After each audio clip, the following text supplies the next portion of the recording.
Now, in order to limit the amount of contention on the network when a lock is released, we're going to do something that we often do in real life, procrastination. So basically, the idea is the following. Each processor is going to delay asking for the lock, even though they observe that the lock is released. They're not going to immediately go and try to get the lock. They're going to wait for a little bit of time. This is sort of like what happens at rush hour. If you find that the traffic is too much, you might decide that I don't want to get on the highway right now. I'm going to delay a little bit so that I don't have to spend as much time on the highway. So that's sort of the same thing that is being proposed here. And this is what is called spin lock with delay. Let's discuss two different delay alternatives. In the first one, you're here. You found that you did not get the lock, and therefore you're here locally spinning in your cache, waiting for the lock to be released. Normally what you would have done when the lock is released is go back out, break out of this loop, and go back and check if you can get the lock again. But what we're going to do is, instead of doing that, when we break out of this loop, meaning that the lock has been released, I'm not going to immediately go and check to see if I can get the lock. I'm going to delay myself by a certain amount of time. And you notice that the delay is conditioned by what processor ID I have. So every processor is waiting for a different amount of delay in order to contend for the lock.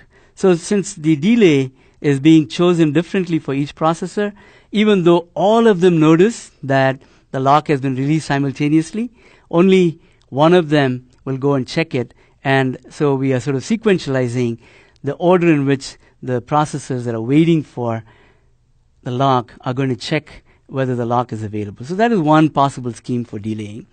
Now, the problem with this is there's a static delay, right? So every processor has been pre-assigned a certain amount of delay, which means that even if the lock is available, I may not immediately go and check because my delay may be very high compared to some other processor. And that's always an issue when you have static decision making. What we can do is instead make the decision dynamically. And what we're going to do is, when we notice that we don't have the lock, we're going to delay ourselves by a certain amount of time before we try for the lock again. You notice that if you're going to delay checking for whether I have the lock or not, it's not super critical that you spin locally or go to memory. But in this example, I'm making it very simple by saying that if you don't get the lock, just delay a little bit before you try for this lock again. And the idea here is this delay is some small number to start with. But suppose I go and check and I find it again to be locked.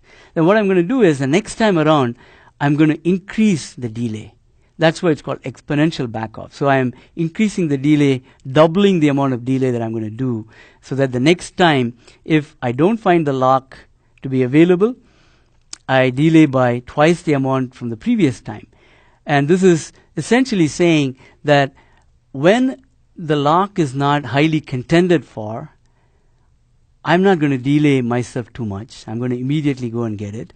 But on the other hand, if I go back again and again, and every time I go and check, I find it is locked, I'm going to increase the amount of delay, because that's saying that a lot of people are contending for the lock at the same time. And therefore, in order to make sure that we are being sensitive to the contention that is there for the lock, we increase the amount of delay that we are experiencing.